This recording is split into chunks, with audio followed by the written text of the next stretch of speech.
성경 말씀을 봉독합니다. 창세기 27장 1절에서 4절까지 봉독합니다.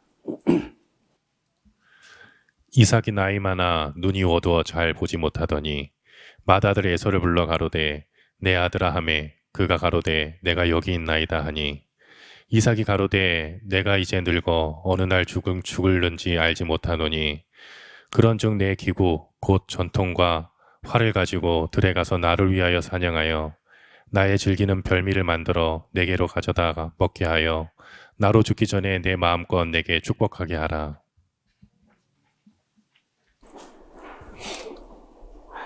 창세기 사람들 이야기, 족장들 이야기가 일직선으로 이렇게 쭉 나가면은 쉽겠는데 그렇게 하지 않고 아브람 이야기가 나오다가 또 다른 이야기가 나오다가 이렇게 이야기가 이렇게 점프를 하고 있어가지고 방금 우리가 27장을 읽기 전에 조금 읽어둬야 될 때가 있어요. 그게 어디냐 하면은 25장 19절 이하에 거기 보면은 이삭에게서 에서하고 야곱이 태어난 기사가 따로 또 있습니다. 19절 보시면은 25장 19절에 아브라함의 아들 이삭의 후예는 이러하니라. 아브라함이 이삭을 낳았고 이삭은 40세에 장가를 들었어요. 리브가를 취하여 아내를 삼았으니 리브가는 밧단 아람 족속 중 부두엘의 딸이요 아람 족속 중 라반의 누이였더라. 이 아람 족속이란 말이 이 셈의 아들 아람이 아니고 그 아람 족속들의 변방의 아르박사 족속이죠. 이걸 잘못하게 되면은 성경 여러 군데 그런 말이 나오는데 아브라함을 유리하는 아람 사람이라고 이렇게 한 데가 있어요. 유리하는 아람 사람. 그 번역이 잘못된 거야. 아람 땅에 유리하는 사람 이렇게 해야 맞아요. 아람 땅에 떠돌이 같은 아브람. 아람 사람이 아니죠. 아시는 대로 이 셈이 제일 큰 아들이 엘람이고 둘째가 아수르고 셋째가 아르박삿 족속이고 넷째가 룻이고 다섯째가 아람이거든. 시리아. 그러니까 아브람 가문은 이 아람 족속이 아니라고요. 혈통으로. 그 아람 땅에 유리하는 자 이런 말이 그 말이 되지. 유리하는 아람 사람 그럼 잘못된 거예요. 근데 번역할 때 오해 소지가 없도록 번역을 해야 되는데 놀랍게도 여기도 보면 아람 족속이라고 이렇게 하면은 잘못되는 겁니다. 아람 족속의 땅에 살고 있던 이렇게 해야 맞다는 거예요. 여러분 우리가 이제 야곱이 가서 20년간 살았던 그 하란을 밧단 아람이라 그러죠. 밧단이라고 하는 것은 아람 족속의 평야지 변두리가 밧단 아람이에요. 그래서 그걸 아람 족속이라 하면 안 되고 아람 족속이 사는 땅 사람이라고 하면 말이 되죠. 이삭이 그 아내가 잉태하지 못하므로 그를 위하여 여호와께 간구하며 그 간구를 들으셨으므로 그 아내 리브가가 잉태를 했는데 그 기도를 너무 세게 한 거야. 하나만 잉태해야 되는데 둘이 들어갔어. 그래서 리브가가 너무 낳는 게 아니고 낳기 전에부터 여러분 이 위에 뭐 주먹만한 암이 하나 있으면 그것 때문에 막 고통하고 난리가 나는데 여러분 자궁이란 게 얼마나 희한한 건지 아이가 들어있는데도 뭐 직장도 다니기도 하고 그렇잖아요. 어떤 사람은 아이를 가지고 뭐 출산 임박할 때까지 헬스 클럽 다니고 뭐 그러더라고. 대단한 거야. 근데 더 놀라운 건 지금 쌍둥이에요, 쌍둥이. 그래서 너무 힘들어서 22절에 아이들이 그 태 속에서 서로 싸우는지라 그가 가로되 이 같으면 내가 어찌할꼬 이래가지고 어떻게 아이를 낳는지 모르겠다.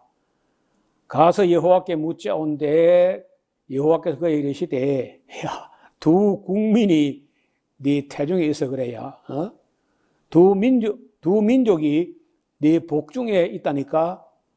그래서 나누이게 될 텐데 이 족속이 저 족속보다 강하겠고 큰 자가 어린 자를 섬기게 될 거다. 그 해산하는 기한에 차가지고 태에 쌍둥이가 있었는데 먼저 나온 자는 아이가 피부가 붉어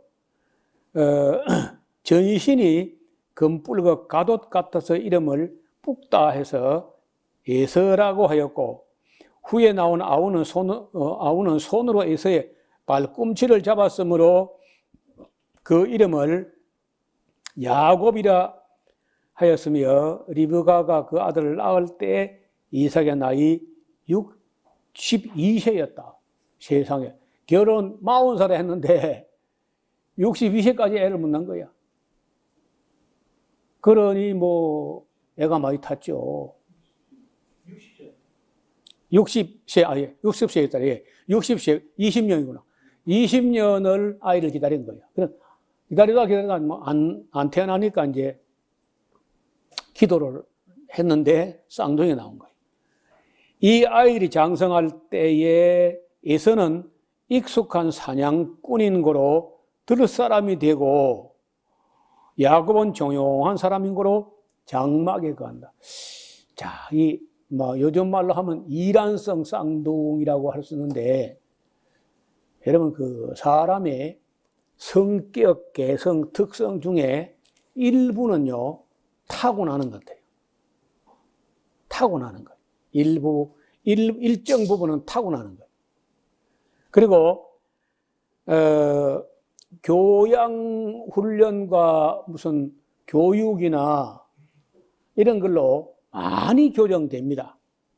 많이 교정되고, 하지만은 또 그것도 한계가 있을 수 있어요. 중생을 통해서 더 큰 어떤 변화가 있지만, 그래도, 흔적이 남아있어요. 여기 이스마엘 봐요. 창세기 16장 12절인가 보면은, 그 이스마엘 손이 타인을 칠 것이고 또 타인이 이스마엘 칠 것이다. 그 태성이 그저 싸움꾼으로 이렇게 이제 될 거라고 그런 뭐 예언을 그랬다는 거예요. 태어나기 전에부터.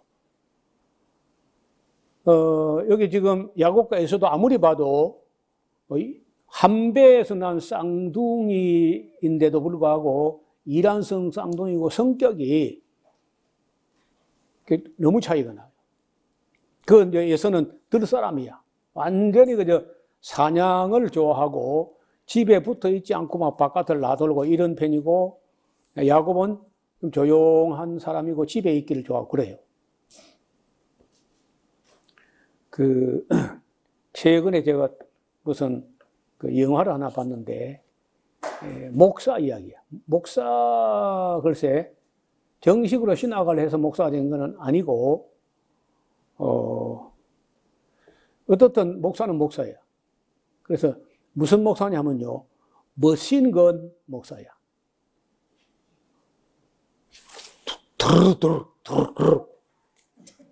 목사인데 기관총을 든 목사인 거예요. 이거 말이 돼요? 아유, 근데 살인 누명을 쓰고인가 뭐 어떻든 옥살이도 하고 나와서 또 그냥 까불다가 또 이제 사람을 죽인 줄 알았는데 또 죽지는 않아가지고 그래가지고 이제 또 감옥 가기 싫어서 하나님께 매달리게 되는데, 신앙이라고는 눈꼽만큼도 없던 사람인데 그 사람이 감옥에 가 있는 동안에 부인이 완전히 이 사람이 달라진 거라. 교회에 나가가지고. 남편에서 기도하다가 이 부인이 신앙을 갖게 되는데 신앙 가진 이 부인하고 방금 이제 옥에서 나온 사람하고는 뭐 차이가 또 너무 많이 나는 거예요. 그래서 또 이제 그 누명을 또 다시 뒤집어 쓰고 이제 감옥 갈 판이 되니까 부인이 조용히 신앙을 꺼내가지고 이 사람이 교회에 나가서 나가자마자 뭐 그냥 바로 세례를 받으러 하는데 자기가 스스로 죄인이다 싶은 사람은 나오라고. 그러니까 딴 사람 제일 다 먼저 나오고 제일 나중까지 안 나가고 있다가 부인이 이렇게 손을 잡으니까 그래서 마지못해 나가가지고 세례를 받았는데 세례 받고 나서부터 사람이 달라져요. 나는 이제 어느 저녁에 교회를 갔는데 아프리카에 선교하는 목사님이 선교 보고 같은 그런 강의를 들으면서 굉장히 감동을 받아요. 그렇게 하는 사람도 있구나. 너무 감동을 받아가지고 자기 부인에게 내가 바람도 쏠 겸 그 아프리카 우간다라는 곳인데 그걸 한번 가보겠다는 거야. 그 부인이 뭐 며칠간이라 하니까 막 갔다 오시라고. 그래 가서 보고 막 끔찍한 일을 본 거야. 내전이 벌어졌는 내전. 그러니까 그 우간다 국방 방위군이 있고 그다음에 이제 반군이 있어요. 그래서 반군들이 얼마나 못되느냐. 국방 방위군이나 뭐 정부 대통령이나 다 못되고 다 악해요. 악해. 반군도 악하고. 그리고 그 반군이 뭘 하느냐 하면요. 초등학생들, 거기 다니엘만 하거나 사무엘만 하거나 이런 아이들을 후려다가 팔아먹어요. 반군들이. 무기를 구입하기 위해서 그걸 노예시장에 파는 거야. 팔고 또 나머지 어떤 것들은 그 초등학생 4학년, 5학년, 6학년, 막 중학교 1학년 이렇게 되는 아이들에게 총을 쏘게 해가지고 반군의 군대 훈련에 반군으로 육성하거나 또 반군의 무기 구입을 해서 그 해외 노예시장에 파는 거야.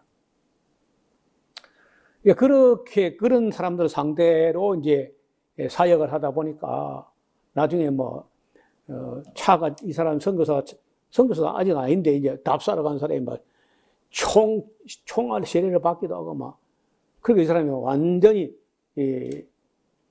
포악하게 변해가지고 저거는 사람도 아니고 저거는 완전히 악마다 해가지고 이제 총을 들게 되는. 그래서 미국 와가지고 그걸 보고를 하면서 뭐 가서 그 아이들 불쌍한 것들 그 노예시장에 팔리지 않게 반군에게 끌려가서 어린 아이 군인이 안 되게 일을 하려고 모금도 하와야 되고 막 예배당도 짓고 고아원도 짓고 이제 이렇게 열심히 하다가 나중에는 막 거기 습격을 몇 번 당하고 하니까 이제 완전히 열이 이만큼 올라오니까요. 그 머신건 프리처가 된 거야. 그럼 많이 죽였어. 머신건을 가지고 사람을 많이 죽인 거야. 여러분 그런 선교사에 대해서 어떻게 생각합니까? 그거 되는 거예요, 안 되는 거예요? 지금도 아프리카 우간다에서 사역하고 있습니다.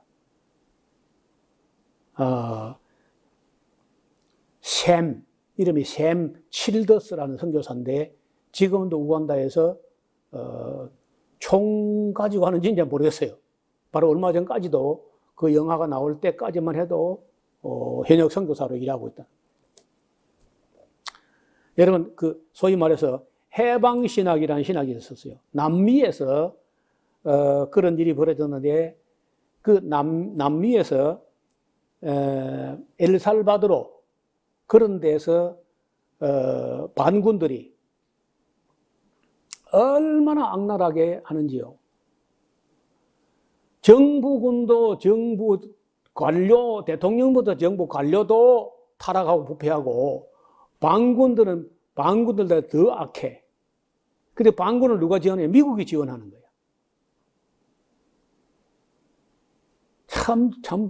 그게 이제 소위 말해서, 니카라과, 엘살바도르, 콜롬비아, 그 대부분의 나라들이 그 스쿨 오브 더 아메리카라는 그 미국의 군사학교에서 훈련받은 사람들이 반군이 돼가지고 쿠데타를 하거나 그렇게 악랄한 짓을 하는데 거기에 대해서 그 로메로 신부 같은 사람들, 로메로, 영화가 있어요. 영화 로메로. 그분은 그 총을 맞고만 말았는데 그 샘 칠드스라는 아프리카 우간다의 선교사는 총을 가지고 싸우는 거예요. 그래서 많이 죽였어, 못된 것들을. 멀기 때문에 총알이 날아오기 때문에 마저 사격을 했는데 가서 맞아가서 죽은 걸 가서 보니까 초등학생인 거예요. 반군이라는 것들이. 자, 그래서 이제 그런 선교사가 옳으냐 그러냐를 인간들은 따지게 되는 거야. 그런데 그 선교사가, 머신건 선교사가 사역하는 현장을 가서 보면은 생각도 말도 달라지는 거예요. 이게 무슨 선교냐 하자마자 총을 날아옵니다, 벌써. 그 사람들이 가보니까 우간다야. 하고 가보면 그 모양이라. 아이고, 제가, 근데 이 사람은 타고난 성격이 좀 그래요. 그러니까 이제 깡패 세계로 막 이렇게 주먹 세계로 이렇게 이제 해가지고 예수 믿고 세례받고 했다고 하지만은, 불의를 보고는 또 못 참는 그런 성격이 있어가지고 그 사람이 반군들을 사살함으로 해가지고 수많은 차에 가득 실은 그 팔려나갈 아이들을 구출해내요. 그래가지고 그걸 데려와서 먹이고 입히고 씻기고 공부시키고 하는 거라. 지금도 그 사역하고 있는데 거기에 대해서요, 아무도 그 선교사가 잘못됐다 지금 말을 못 하는 거라. 그 하는 일을 볼 때. 그래서 이제 옛날에 히틀러 암살단이 있었거든요. 히틀러 암살단에 디트리 본헤퍼라는 목사가 가담한 거야. 그래서 목사가 돼가지고 암살단에 가담한다는 게 가하냐? 그러니까 이제 그때 나오는 말이 상황윤리라는 말이 나와요. 절대 윤리로서는요, 목사는 차라리 순교할지언정 사람을 죽여서는 안 된다. 절대 윤리야. 그런데 그 디트리 본헤퍼가 유명한 일화가 있잖아요. 미치고 악하게 미친 그런 놈이 기관차를 몰고 갈 때 그 기관총을 가지고 그 미친 기관사를 쏴 죽이고 그 열차에 탄 수많은 사람을 건지는 게 옳으냐? 아니면 살인하지 말라 하는 것 때문에 기도만 하고 있는 게 옳으냐? 여러분, 어느 게 옳은 거예요? 왜 입장 곤란합니까? 예, 입장 곤란합니다. 누구든지 다. 그 샘 칠더스 프리처, 설교자에 대해서는요, 아무도 말을 못하고 우간다의 현실을 보면은 말을 못하는 거예요. 자, 어쨌든 여기 야곱과 에서를 볼 때 나기 전부터 성격이 벌써 딱 어느 정도는 결정적이라. 타고난다는 거예요, 타고. 그러니까 제가 봐도 사람들 어떤 성격의 일부분은 타고나는 거예요. 그는 노력하면 어느 정도 바꿔지고 개선되고 또 중생할 때 좀 어떤 변화가 되고 그 성화의 과정을 거침으로써 어느 정도 교화된다 할지라도 완전치 않아요. 대부분이 상당 부분은 남아있다는 거예요. 자, 어쨌든 이 야곱과 에서가 이제 등장을 하게 되는데 두 사람의 가는 길이 다르고 결국은 그 뱃속에서부터 두 민족은 나누어진다는 거예요. 그러니까 뭐 앞으로 잘못하면 나누어진다, 나누어지지 않도록 잘해봐라 이런 게 아니야. 나누어진다는 거죠. 결정적이에요. 그리고 이 족속이 저 족속보다 강하겠고 큰 자가 어린 자를 섬기리라. 이것도 참 태어나기 전부터 지금 이런 말씀한 거거든요.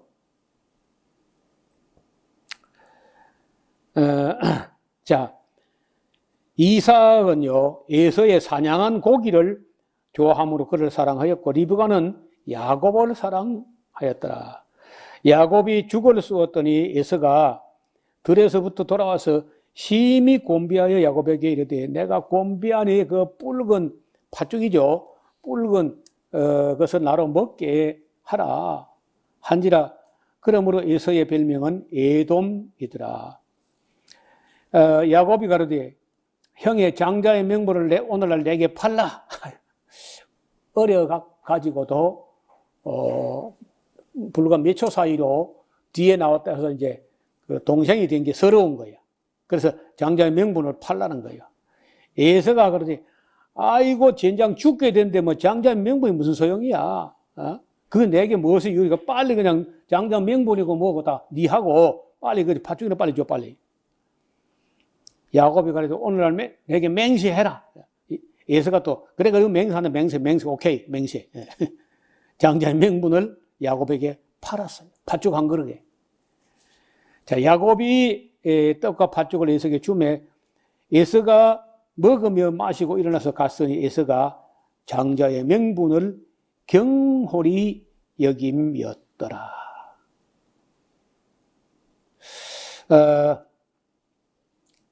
장자의 명분도 명분이지만은 장자의 의무도 있어요. 그 의무가 뭐냐? 의무는 부모를 모시는 겁니다. 그래서 아들이 셋이면은 그 아버지의 재산을 네 몫을 나누어 가지고 장자에게다가 두 몫을 갖게 해요. 아들이 셋이면 아버지의 재산을 4등분 해가지고 두 몫을 아들 장자가 갖게 된다고. 대신 아버지를 잘 모셔야 돼요. 그런데 이 에서를 보면은 장자의 명분도 소홀히 했고 그 뒤에 야곱이 바단 아람으로 갔으면은 자기가 장자의 명분이야 뭐 야곱이 그저 장난처럼 가져갔다 할지라도 자기 장자의 의무 아버지를 곁에 잘 모시는 일이라도 해야 돼. 그래 안 합니다. 에서가 나 이제 장자 아니다. 안 하고 세일산으로 가버린 거야. 그러니까 야곱이 바단 아람에 가서 20년 동안 있을 때 에서는 세일산으로 가서 20년 동안에 그 수하 부하들을 키워 조직을 해요. 그래서 장자의 명분만 중요한 게 아니라 보통 우리가 이 부분을 이야기할 때 뭐 에서 보고 장자의 명분을 경홀히 여겼다 그거 하나만 이야기하는데 명분도 명분이지만은 의무도 있다는 거예요. 근데 의무도 소홀히 하니까 진짜 에서는 장자가 아닌 거야 이제. 명분도 팔아먹었고 의무도 안 했고 이제 그런 이야기가 있었다는 거예요. 그 다음에 이제 우리가 27장에 26장 34절 오늘 낮에 본 그 뒤에 연결되기를 에서가 40세에 헷 족속 부에리의 딸 유딧과 헷 족속 엘론의 딸 바스맛을 아내로 취하였더니 그들이 이삭과 리브가의 마음의 근심이 되었더라. 여성들 이야기가 죄송한데 집안에 여자 하나가 잘 들어오면요 그 쓰러져 있던 가정을 일으켜요. 이렇게 세웁니다. 여자가. 남자들은 별로 그 희마리가 없어요. 남자들이 중요한 게 여자가 그 집을 세우고 말고는 여자에게 달렸어요. 여자가 잘하면 집이 일어섭니다. 물론 뭐 남자도 잘해야지. 근데 남자가 앞만 잘해봤자 여자가 뭐 사치나 하고 명품이나 좋아하고 쇼핑 병이 걸리고 이런 안 돼. 예, 그리고 일락을 좋아하고 뭐 놀기만 좋아하고 이렇게 하면 이제 그 집은 쓰러지는 거예요.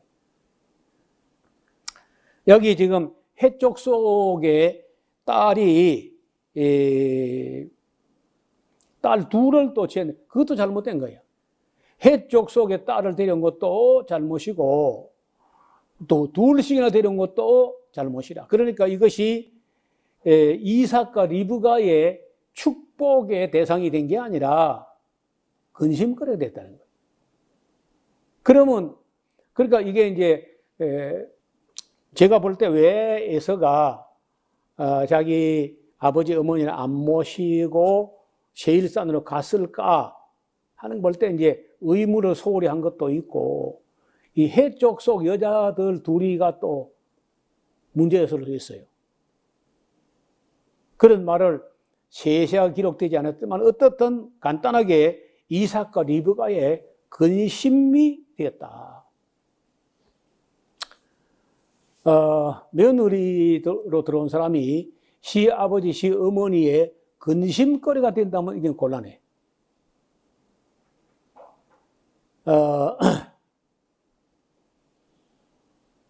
저는 살아오면서 정말 아무것도 없는 정말 찢어지게 가난한 그런 가운데서도 그 집을 정말 일으키는 그런 분을 봤는데 그 중에 가장 가까운 분이 우리 어머니 같은 분이 내가 보아와 어려서부터 땅이라고는 바늘 꽂을 땅도 하나 없었어요. 집도 없었습니다. 땅도 없고 집도 없어가지고 아버지가 한 동네 결혼했는데 그러니까 우리 외할머니 외할아버지가 볼 때 우리 아버지 함자가 끼칠 유자 주석 석자인데 유석이가 가진 건 없지만은 사람은 신실하다. 사람 하나 신실하다고 바늘을 꽂을 땅도 없는 우리 아버지에게다가 우리 어머니를 준 거예요. 우리 어머니는 당시에 미스 코리아였어요, 진짜. 미인 중에 미인. 60세에도 손이 여고생 손 같았어요. 시골 농사 짓는데. 농사철은 조금 험해지지만은, 그렇지 않을 때 이렇게 시장 가는 길에 사람들이 와서 만져볼 정도 그렇게. 그런데 우리 아버지는 병호생이라서 그런지 말띠라서 그런지 조선 팔도는 좁아. 그래서 저 만주 봉천으로 일본도 3번씩이나 갔다 오고 이렇게 다니고 집에 안 붙어 있어요. 근데 돈은 한 푼도 못 벌어 또. 그 간주 날에 월급 받는 나라 갖다가 간주 나라거든요. 간주 날에 10장이나 50부장이나 되는 위에 간부가 회사당 돈을 받고 날아버리는 거예요. 여럿이 봉급을. 그럼 아버지는 빈털들이 되고. 네. 그러니까 한 푼도 벌어오지 못한 것 같아요. 내가 알기로는. 그러다가 어머니는 뭘 하느냐. 동네 배 메고 배 짜고 길쌈. 이 배를 짜는 이 직조하는 이런 걸 어머니 잘해가지고 그런 걸 해주고 조금씩 품삯을 얻고 아이들을 내가 5번째 태어났을 거예요. 내가 태어날 때까지 우리 아버지는 바깥에 돌아다녔어요. 그런데도 우리 어머니가 한 동네 안에서 양지땀, 음지땀 2동네 다 해봐야 50% 돼 안 될 동네에서 이사를 21번을 했다는 거예요. 집세를 한 번도 들여본 적이 없고, 그러니까 겹방살이 그 집에 영감쟁이라고는 할아버지가 돌아가시면 사랑방이 비면은 거기 가서 아이들 데리고 아버지도 없는데 아이들 데리고 이삿짐 날라가지고 이사하고 당당하게 셋집에서 세를 내고 살면 좋겠는데 쇠도 못 내는 주제에 애가 울면 어떡해요. 여러분, 그런 우리 어머니 살림을, 내가 태어나왔을 때 보니까, 논이, 6마지기가 내가 처음 본 우리 논이었어요. 6마지기를 장만한 거예요. 세상에 못난 논입니다. 논두렁만 길고, 폭은 요만큼 되는 게, 그리고 그나마 해놓으면 산돼지가 와서 그냥 완전히 다 작살을 내버린 그런 땅을 샀어. 그리고 그 뒤에 조금 더 노력해가지고 또 논을 2마지기 더 샀을 때, 그러니까 한 8마지기 되었을 때, 제가 학교 다니기 싫어 그만두고 하는 바람에 우리 아버지가 바람이 났어. 이놈의 동네 못 살겠다. 통통 팔았는데, 지금 돈으로 하면 10만 원이에요. 그때 돈 100만 환인데, 100만 환인데 합백이 아니라 10만 원이에요, 10만 원. 논 6마지기 집하고 다 해서 10만 원. 그리고 두 마지기는 나중에 팔려고 그랬는데, 그렇게 집을 아끼고 이렇게 해가지고 수철 동네 가가지고, 논이 한 30마지기 정도 되어서 동네에서 우리 집이 논이 제일 많았어요. 그래서 뭘 하느냐? 우리 어머니와 우리 아버지의 전략을 열심히 일하고 전략한 것. 하나님이 복 주신 그런 것 같지는 않고 내가 볼 때는. 열심히 일하고 전략하는 것. 그렇게 이렇게 되었 집을. 그래서 나는 이 며느리 둘이 있지만은 이삭과 리베가의 근심이 됐다. 그러면 그 집은 안 되는 거예요. 결국은 이제 어머니 아버지 모시는 장자의 명분도 경홀히 여겼고, 그 다음에 장자의 의무도 등한히 한 채 야곱이 받단 아람으로 갈 때 에서는 에서대로 세일로 갔다는 거예요. 그래서 아버지도 둘 다 아버지를 안 모셨어. 내가 보기로는 이삭이라는 분이 온유하고 겸손하고 순종하고 양보하고 그런 면은 좋은 점은 참 온유하고 이런 좋은 면이 있는가 하면은 에서도 교육을 제대로 한 것 같지가 않고 야곱도 교육을 한 것 같지가 않아요. 교육이 안 돼. 가정교육이 거의 잘 안 된 것 같아요.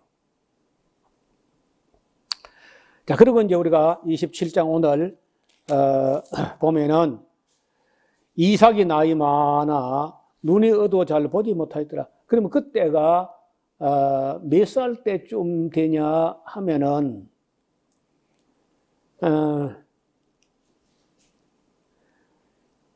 60세에 났죠. 아까 60세 플러스 71세 하면 얼마야? 131세죠. 그래서 이삭의 나이가 지금 131세, 132세 그 정도 되는데 눈이 어두워요. 요즘 같으면요, 130세가 넘는데 눈이 어두운 거 다 몽연한 거로 생각하지만은 아브라함은요, 175세를 살아서 눈이 어두웠다 그런 말이 없어요. 왜 이 눈이 어두웠을까? 이삭이 자기 아들 에서의 사냥한 고기를 너무 좋아하더라고 보니까. 여러분 고기를 좋아하게 되면요 피가 탁해지고 시력이 빨리 가죠. 그거는 거의 피할 수가 없어요. 고기를 많이 먹는데 피가 막다 그건 거의 불가능합니다. 서양 사람들과 한국 사람들이 지금 아직까지는 암이 1입니다. 사망 원인 중에 아직은 암이 1인데 2위에 바짝 다가간 게 심장병이에요. 사망 원인 중에 2위가 지금 그 심장병인데 제가 보기로는 지금 현재 이 식습관 안 고치면요 암이 그렇게 사람 많이 죽는데 암보다도 심장병이 더 많이 죽입니다. 미국도 그래요. 미국도 암하고 심장병이 사람을 제일 많이 죽는데 한국은 범사에 미국을 따라가잖아. 그러니까 암이 기독교 나라가 암이 제일 많아요. 네덜란드가 종합암 1위입니다. 1위. 덴마크, 네덜란드가 종합암 1위예요. 우리나라는 위암이 세계 1위, 대장암이 세계 1위, 갑상선암이 세계 1위, 좀 있으면 한국의 폐암이 또 세계 1위가 됩니다. 한국이 뭐 지리산이야 공기가 좋지만요. 지금도 51년 전에 서울에 그 평화시장이라는 유명한 시장이 있어요. 그 평화시장 안에 봉제공이 최소 1만에서 2만 명이 있었어요. 1만 명, 2만 명 정도가 그 봉제공으로 있는데 거기에 환풍기가 1만 명이 일하는 그 평화시장 안에 환풍기가 단 한 대도 없었다는 거예요. 그리고 그때 재단사, 봉제사의 그 월급이 얼마냐? 3,000원. 그때 돈은 3,000원인데 짜장면 한 그릇 값이 100원이었어요. 당시에. 그러면 하루에 요즘 같으면 짜장면이 얼마예요? 4,000원, 5,000원? 7,000원? 모른다. 하여간 한 달 봉급이 짜장면 30그릇밖에 안 돼. 그러니까 하루 일한 게 하루 품삯이 짜장면 한 그릇밖에 안 줬어요. 그리고 한 달에 쉬는 날은 이틀밖에 없어요. 하루 아침 8시부터 밤 10시까지 일을 합니다. 근데 그 안에서 기침 소리가 끊이지 않았다는 거예요. 너무 공기가 더러우니까. 그래서 그 기막힌 현실 속에 피를 토하면서도 그 피를 토했다는 걸 사장에게 누가 알리기만 하면 바로 해고당하니까 피를 토하면서 절대 사장에게 이야기하지 말라.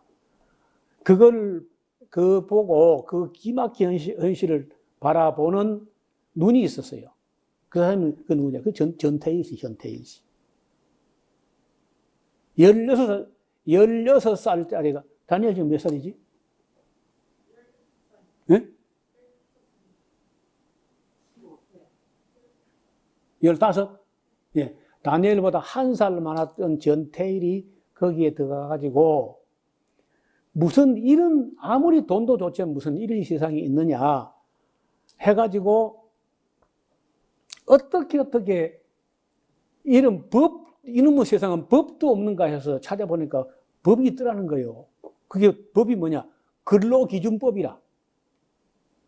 그 근로기준법이라는 책을 사가지고 읽어보는데 한 줄을 읽을 수가 없어요. 왜? 모조리 한자로 되어 있습니다. 접속사만 그리고 이런 것만 이제 뭐 우리말로 되어 있고 나머지는 몽땅 한자로 되어 있어요. 그래서 읽을 수가 없는 거예요. 그 전태일 씨가 남긴 유명한 말 중에 한마디가 내 친구 중에 이 한자 글을 읽을 수 있는 대학생 친구 하나만 있었으면 그 유명한 말을 남겼습니다. 전태일 씨가. 나중에 전국 대학생이 전태일의 친구가 되겠다고 일어난 사건들이 그게 노동운동이라는 거예요.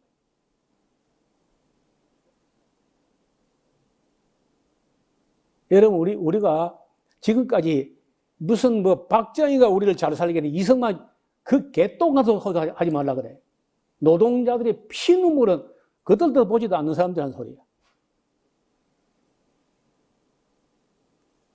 우리 사회가 얼마나 어려운 가운데 이 정도 발전했는지 노동자의 피눈물에 대해서는 아무도 말을 안 해.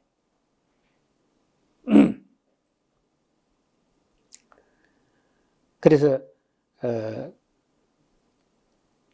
그 글을 옥펜을 사다가 그 다 읽어보니까 16살짜리가 한자 하나도 모르는 사람이 그 책을 결국 다 읽어내요. 그 한자를 찾아가면서 읽어내가지고 보니까 이 경영자들이 악덕업자 전부 다 하나 뭐 예외가 없어 다 똑같이. 그 노동부를 찾아가요. 16자리가. 그러면 그 당시 사회에서 경찰에서 그렇게 일어나는 사람을 보고 빨갱이를 몰아버린다고. 노동운동이나 노동조합운동이나 이런 거 하면요, 빨갱이를 몰아버리는 거예요. 그 나중에 자기 몸에다 휘발유를 뿌려가지고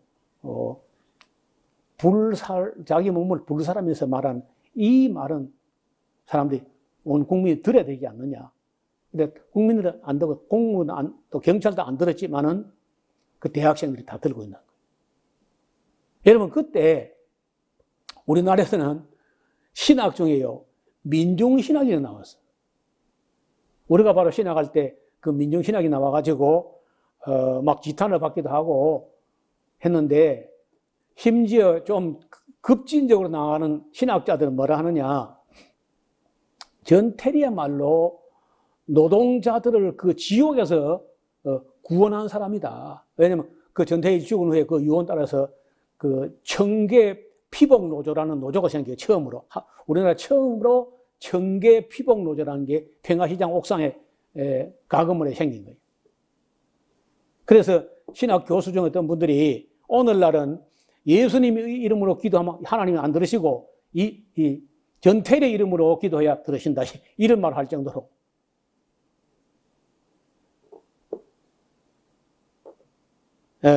그러다가 우리는 노동운동 하면서 뭐 여자는 막 귀족노조도 생기고 막 이런 일이 벌어지고 지금 뭐 거의 다 그 주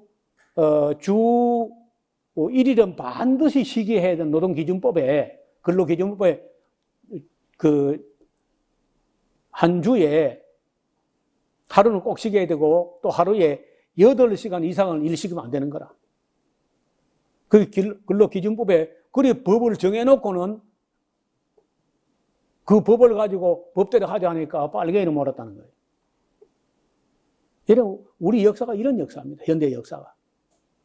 저는 클 때 그 전태일 열사 같은 사람들이 그렇게 죽어갈 때 저는 세상도 모르고 진짜 그 전태일이고 뭐 정교조고 다 빨갱이인 줄 알았어. 그 나중에 보니까 아닌 거야. 빨갱이로 몰은 그놈들이 빨갱이보다 더 나쁜 놈들이.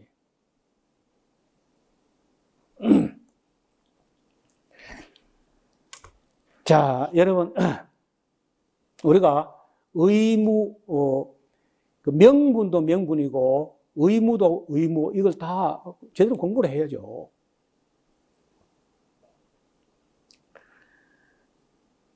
그래서, 성경의 한 면만을 보고 함부로 누구를 논할 수 없다는 거예요. 아까 말씀드린, 샘 칠드스 그런 선교사라든지 남미의 해방신학을 부르짖는 사람이라든지 이 전태일 열사 같은 사람들이 처한 그 정황을 겪어보지 않은 사람들 함부로 말하면 안 돼요. 저는 아무것도 몰랐어요, 진짜. 근데 나중에 알고 보니까 우리 구조가 참 암만 돈도 좋지만은 그 해도 너무 했었구나, 우리가. 하루에 8시간, 그리고 주중에, 그러면, 한 주간에 6하고 8이면 6, 8, 48, 48시간 이상 일 시키면 안 되는 거라. 48시간. 한 주에 48시간.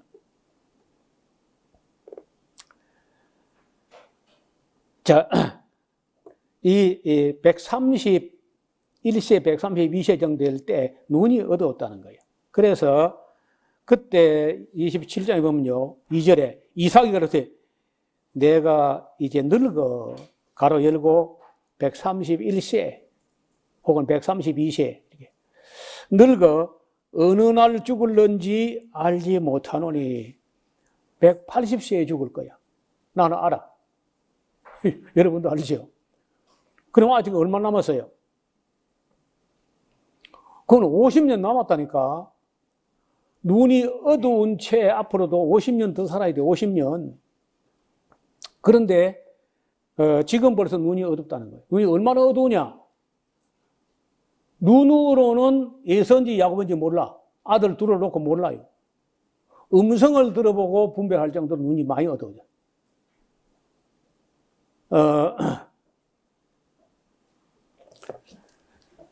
그런즉 네 기구 곧 전통의 활을 가지고 들에 가서 나를 사냥하여 나의 즐기는 별미를 만들어서 내게 가져다가 먹게 하여 나로 죽기 전에 내 마음껏 내게 축복하게 하라. 이삭의 그 아들 에서에게 말할 때 리브가가 들었어요. 에서가 사냥하려 오려고 들로 나갔는데 리브가가 그 아들 야곱에게 일러 가르되 네 부친 네 형 에서에게 말한 걸 내가 들었어. 이러기를 나를 사냥하여 가져다가 별미를 만들어 나로 먹게 하여 죽기 전에 여호와 앞에서 내게 축복하게 하라 하셨으니 그런즉 내 아들아 내 말 잘 들어.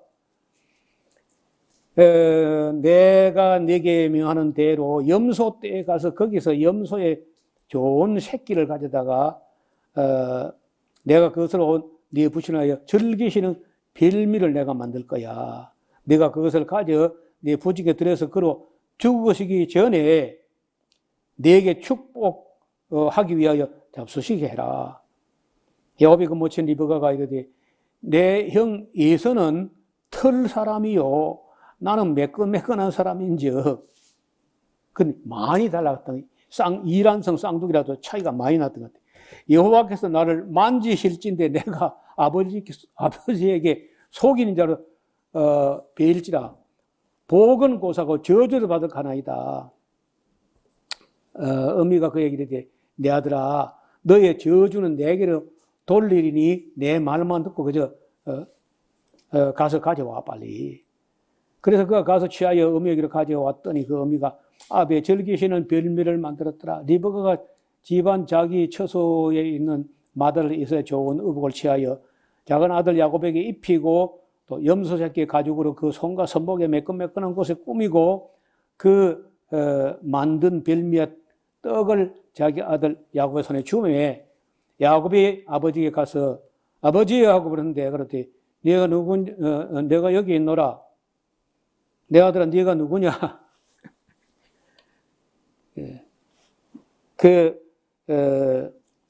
야곱이 아버지에게 말하되 나는 아버지 아들 맏아들 에서로소이다. 아버지께서 내가 명하신 대로 내가 하였사오니 형껏 일어나 앉아서 내 사냥한 고기를 잡수시고 아버지의 마음껏 내게 축복하소서. 이삭이 그 아들이 이르되 내 아들아 네 어떻게 여기까지 속히 잡았느냐? 그가 그러되 아버지 하나님 여호와께서 나를 순적히 만나게 해가지고 뭐 잘 잡은 거죠. 이삭이 야곱에게 이르되 내 아들아 가까이 오라. 내가 과연 내 아들 에서인지 내가 너를 만져보고 알아봐야 되겠다. 야곱이 그 아비 이삭에게 가까이 가니 이삭이 만지며 음성은 야곱의 음성인데 손은 에서의 손 맞다 하며 그 손이 에서의 손과 같이 털이 있으므로 능히 분별하지 못하고 축복하였더라. 얼마나 눈이 어두면 만져보고는 그건 속아 넘어가는 거야.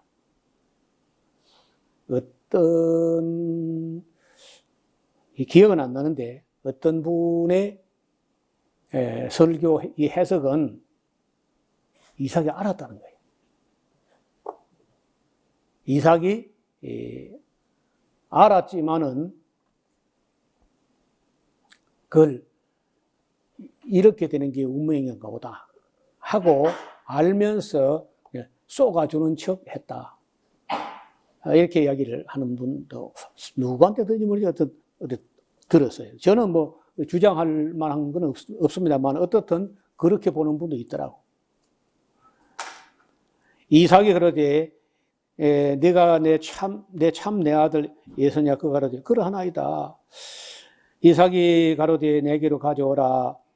내 아들이 사냥한 고기를 먹고 내 마음껏 내게 축복하리라. 야곱이 그에게 가져가며 그가 먹고 또 포도주를 가져가며 그가 마시고 그 아비 이삭이 그에게 이르되 내 아들아 가까이 와서 내게 입 맞추라. 그가 가까이 가서 입 맞추니 아비가 그 옷에 향치를 맡고 그에게 축복하여 가로되 내 아들의 향치는 여호와의 복 주시는 밭의 향치로다. 하나님은 하늘의 이슬과 땅의 기름짐이며 풍성한 곡식과 포도주를 네게 주시기를 원하노라. 만민이 너를 섬기고 열국이 네게 굴복하리니 네가 형제들의 주가 되고 네 어미의 아들들이 네게 굴복하며 네게 저주하는 자는 저주를 받고 네게 축복하는 자는 복을 받기를 원하노라. 이렇게 이제 축복을 했습니다. 이삭이 야곱에게 축복하기를 마침에 야곱이 그 아비 이삭 앞에 나가자 곧 그 형 에서가 사냥하여 돌아왔습니다. 그가 별미를 만들어 아비로 가져가서 그러자 아버지가 일어나서 아들의 사냥고기를 잡수시고 마음껏 내게 축복하소서. 그 아비 이삭이 그에게 이르되 너는 누구냐? 그가 대답하여 하되 나는 아버지의 아들 곧 아버지의 맏아들 에서지요. 이삭이 심히 크게 떨며 그러되 그런즉 사냥한 것을 내게 가져온 자가 누구냐? 너 오기 전에 내가 다 먹고야 그를 축복해서야. 그러니까 그가 정녕 복을 받을 거야. 에서가 그 아비 말을 듣고 방성대곡하며 아비에게 이르되 내 아버지여 내게 축복하소서 내게도 그리하소서. 이삭이 그러되 네 아우가 간교하게 와서 네 복을 빼앗았도다. 에서가 가로되 그의 이름을 야곱이라 함이 합당치 아니하니까 그가 나를 속이면 이것이 두 번째니다. 저는 나의 장자의 명분을 빼앗고 이제는 내 복을 빼앗았나이다. 또 가로되 아버지께서 나를 빌 복을 남기지 아니하셨나이까. 이삭이 에서에게 대답하여 가로되 내가 그를 너의 주로 세우고야 그 모든 형제를 내가 그에게 종으로 줬다니까. 곡식과 포도주를 그에게 공급하였으니 내 아들아 내가 네게 무엇을 더 할 수 있겠느냐. 에서가 아비에게 이르되 내 아버지여 아버지의 빌복이 이 하나뿐입니까. 내 아버지여 내게 축복하소서 내게도 그리하소서 하고 소리를 높여 우니 그 아비 이삭이 그에게 대답하여 그러되 너의 주소는 땅의 기름에서 뜨고 내리는 하늘 이슬에서 뜰 것이며 이 뜬다는 말은 분리된다. 서로 부합되지 않는다. 그런 뜻 같아요. 마치 물에 기름이 뜨는 것처럼 너는 칼을 믿고 생활하게 될 것이고 네 아우를 섬길 거야. 네가 매임을 벗어버릴 때는 그 멍에를 네 목에서 떨쳐버리리라 하였더라. 그리고 이제 이 야곱 족속은 지금까지도 그 명맥을 유지하고 있고 에서 족속은 BC 125년쯤인가 해서 끝나버려요. 요한 히르카누스라는 신구약 중앙사 시대에 유대 왕이고 제사장이었던 그 하스몬 왕가에 요한 히르카누스가 가서 에서 족속을 전부 다 쳐서 멸하고 남은 남자들은 전부 다 강제로 살아있는 들은 할례를 받게 해요. 강제로 할례를 받게 해가지고 유대인화 만들어버립니다. 그 피가 유대인 속으로 이제 에서 족속이 그게 뭐 숫자가 얼마인지 모르지만은 들어온 것 외에 이제 에돔 나라는 지구상에 영원히 없어져 버린 거예요. 그 아비가 야곱에게 축복한 그 축복을 인하여 에서가 야곱을 미워하여 심중에 이르기를 아버지를 곡할 때가 가까웠은즉 130세, 131세쯤 되는데 아버지를 곡할 때가 가까웠다. 아버지가 곧 돌아가실 것이고 그래서 곡을 할 때가 이제 얼마 안 남았으니까 아버지 살아있을 때 내가 어찌하지 못하지만은 아버지 초상 끝난 날 너도 죽었다 이제. 예수가 그렇게 아주 독하게 그 독한 말을 합니다. 곡할 때가 가까워선즉 내가 내 아우 야곱을 죽이리라 하였더니 맏아들 에서의 이 말이 리브가에게 들리며 이에 보내어 작은 아들 야곱을 불러 그에게 이르되 야 네 형 에서가 너를 죽여 그 한을 풀려 해야 내 아들아 내 말을 쫓아 일어나 하란으로 가서 내 오라버니 라반에게 가서 망명 가가지고 좀 너 형의 노가 풀릴 때까지 좀 가 있거라. 네 형의 노가 풀리기까지 몇 날 동안 가가지고 20년이야. 몇 날 동안이라고 가서 뭐 그렇게 오래 있을 걸로 보진 않았는데 어쩌자다 보니까 이제 거기서 뭐 그냥 일만 할 수 있느냐. 네 품사도 정하라 해가지고 뭐 레아를 위해서 라헬을 위해서 그 14년 양떼에서 6년 그 20년을 있게 된 거예요. 20년 한 번 떠난 게. 네 형의 분노가 풀려 네가 자기에게 행한 것을 다 잊어버리거든 내가 곧 보내 너를 불러 거기서 불러오리라. 어찌 내가 너희 둘을 잃으랴. 만약에 놔뒀다가는 에서가 야곱을 죽일 것 같고 야곱을 죽이면 에서도 죽여야 되잖아요. 살인자니까. 하루에 둘을 다 잃을 수는 없다. 그래서 리브가가 그 야곱을 빼돌린 거죠. 리브가가 이삭에게 하는 말이요. 내가 이 햇사람의 딸들을 인하여 나의 생명을 실하거늘 야곱의 만일 이 땅의 딸들 곧 그 딸들과 같은 그 햇사람의 딸들 중에서 아내를 취하며 하게 되면은 내 며느리 이거 에서가 데려온 거 둘 요거마도 골치 아파 죽겠는데 야곱까지 또 그런 여자 데려오면 내가 무슨 인생을 무슨 재미로 살겠습니까? 그래가지고 이제 이삭에게 명분을 내세우기를 야곱을 밧단 아람에 가서 거기서 어떤 여자를 만나서 장가 들게 해야 되지 않느냐는 거예요. 이게 리브가가 한 말인데 그 말대로 되지요. 이때 야곱이 밧단 아람을 가는데 우리가 얼른 생각할 때 그때 야곱의 나이가 한 17, 8살, 한 20살쯤 됐는가 이래 생각이 쉬워요. 그런데 계산해보면 70세인가 이렇게 나온다. 뭘로 가지고 계산할 수 있느냐? 여러분 나중에 요셉 앞에 불려갔을 때 그 요셉하고 또 야곱이 바로왕 앞에 불려갔을 때 그때 바로가 묻죠. 그 야곱이 얼마나 늙어서 쪼글쪼글하더니 그대 연세가 얼마뇨? 그걸 묻잖아요. 그때 야곱이 한 말이 내 나그네 길이 130년인데 뭐 오래 산 것도 아닌데 험악한 날을 보냈나 이렇게 해요. 그러면 그때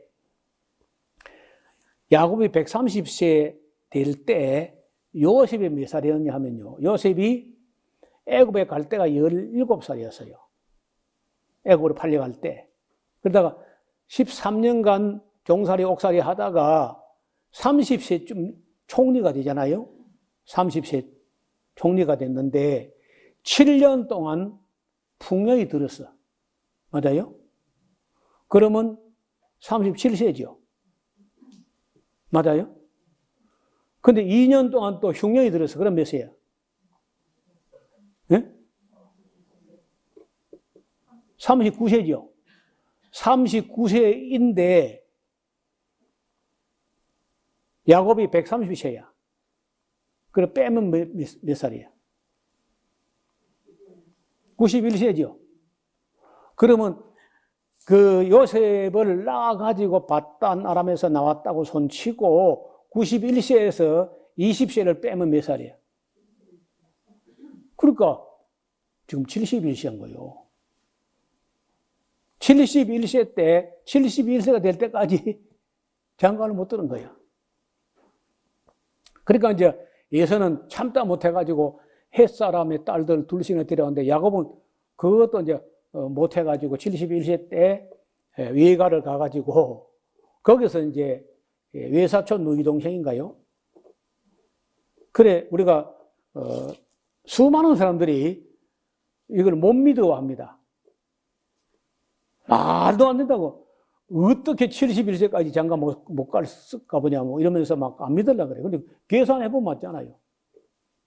요셉하고 야곱이 49세 대 130세니까 91세 차이가 나는데, 거기서 20년 봤다 알아면서 있었던 걸 빼면은 71세가 나오는 거예요, 최소.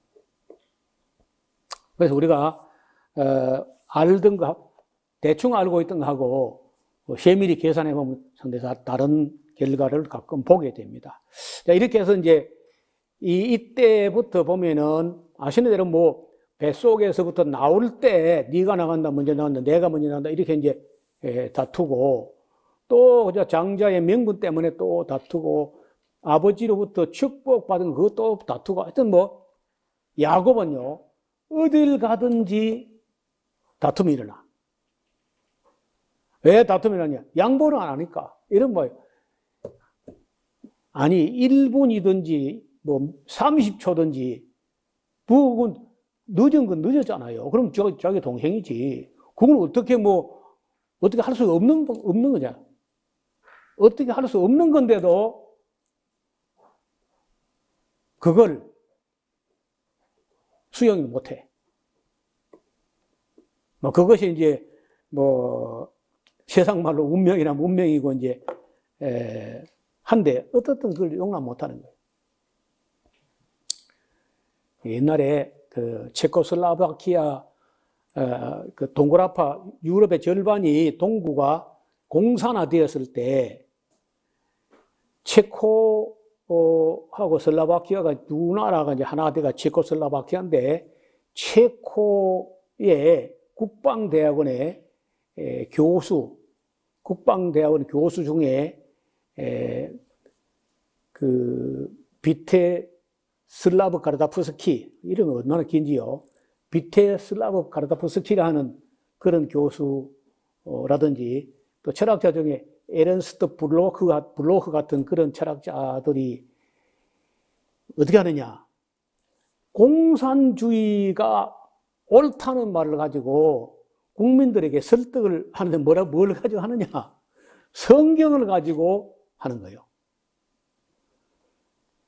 성경을 가지고 옳다 해야 국민들이 쉽게 믿으니까 공산주의 이론을 설명하면서도 꼭 성경을 갖고 이야기해. 그래, 이제, 그 중에 이제 한 대목이 나오는데, 무슨 내용이냐면은, 지금 주어진 모든 현실을 그대로 다 수용하면은, 그거는 이스라엘이 아니라는 거야. 적어도 이스라엘 정신, 성경 정신은 타고난 운명도 다 극복해야 이게 참 이스라엘이다. 이렇게 해요. 그 증거가 뭐냐? 야곱을 봐라. 야곱은 분명히 동생으로 태어난 그걸로 만족하지 않고 계급 투쟁을 해가지고 이겼다는 겁니다. 이겨낸다는 거예요.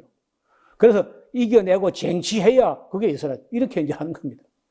당시에 그 유럽의 동굴아파 사람들은 공산주의를 설명하면서도 성경을 손에 안 넣고 손에서 놓지 않고 성경을 가지고 공산주의를 설명하려고 하고, 반대로 서구라파라든지 미국은요, 하나님을 설명하면서도 성경 집어 던지고 신학을 해. 그러니까 71년도쯤 되니까 성경을 집어 던져버리고 신학을, 미국에서는 신은 죽었다는 논문이 나왔어요. God is dead. 알타이저라는 사람이 하나님 죽었다는 신학이 나왔습니다. 반면에 공산주의 이론을 설명하려고 하면서 성경을 손에 놓지 않고 계속 씨름을 하는데, 같은 해에 체코슬로바키아에서는요, 논문이 하나 나오는데, 신은 아직도 죽지 않았다는 겁니다. 신은 아직도 죽지 않았다. 이게 아이러니잖아, 아이러니. 왜 공산주의에서는 신이 안 죽었다는데, 자본주의 세상 미국에서는 신이 빨리 죽었냐? 자본주의 세상은 성경책을 집어 던지고 신학을 하니까 진화론하고 짝꿍을 해가지고 간음을 해가지고 사신신학이 나왔어. 신이 죽었다는 신학이 나왔다는 거예요. 반면에 공산주의 세계에서는 비록 공산주의를 주장하지만 성경을 손에서 안 놓고 하니까 신이 안 죽어서 애를 먹어. 신은 아직도 완전히 죽지 않았다. 같은 해 논문이 나온 거예요. 저는 그런 사회 분위기가 이렇게 막 혼란스러울 그럴 때 신학을 하게 됐는데, 자본주의나 공산주의나 다 교회의 적입니다. 적. 자본주의는 친구가 아니야. 공산주의는 신을 아예 없는 걸로 부정하고, 자본주의는 신을 인정하되 돈보다 아래에 둡니다. 돈이 최고가 돼버려요. 근데 어디에 신이 빨리 죽느냐? 자본주의가 신이 더 빨리 죽어요. 여러분, 공산주의 하다가 공산주의 실패한 데는 교회가 다 살아나고 있습니다. 지금도. 반면에 자본주의가 돈 물결이 휩쓸고 지나간 데는 교회가 없어져 버렸는데 다시 일어나지 않아요. 그래서 공산주의도 무섭고 자본주의도 무서운데 더 무서워야 될 게 자본주의가 더 무섭습니다. 자본주의 세상에서는 그 돈 귀신이 지나가 버리면 교회가 일어나지 못해요. 지금은 제가 하는 말이 이해가 안 될지라도 세월이 흐른 후에 그래서 그 지리산 목사가 그런 말을 했구나. 공산주의 세계에서 교회 다 살아났습니다. 그런데 자본주의 세계에서 교회가 다 완전히 다 잠들었습니다. 아니면 변질되든지. 우리는 이 성경과 함께 역사, 문화사, 그 다음에 철학사, 사상사 이런 걸 다 함께 좀 살펴봐야 돼요. 그리고 하나님의 뜻이 무엇인지.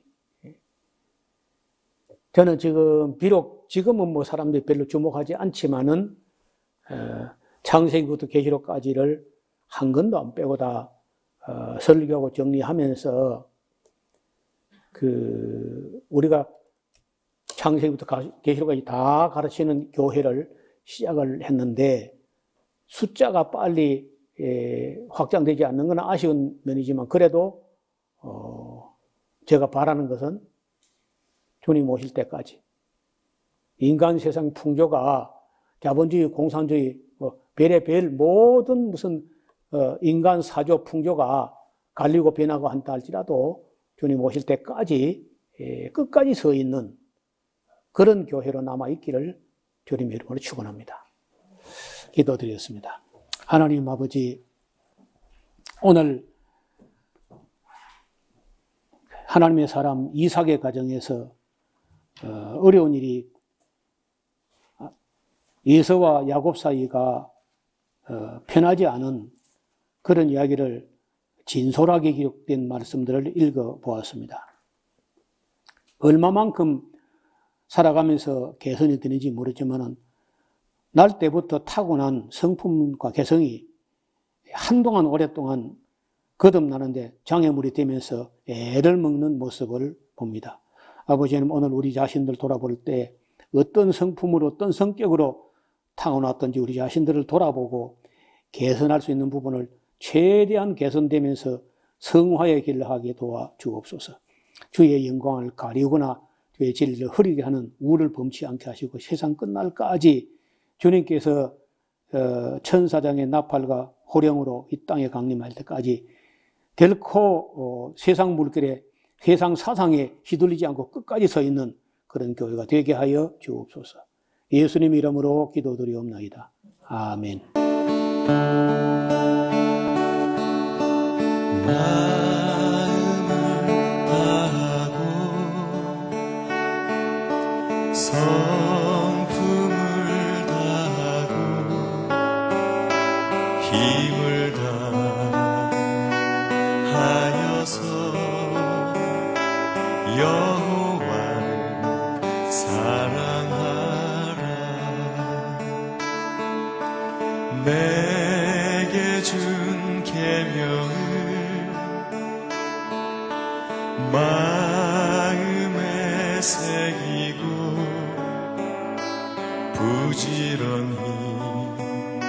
부지런히 이웃에게 전하여라. 그러면 내가 짓지 않은 그 집을 주 내가 심지 않은 과실을 먹게 하리라.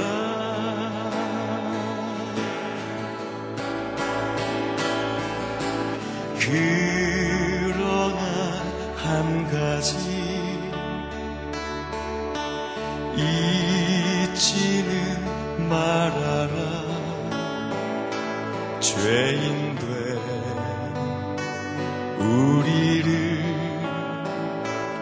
구원하신 여호와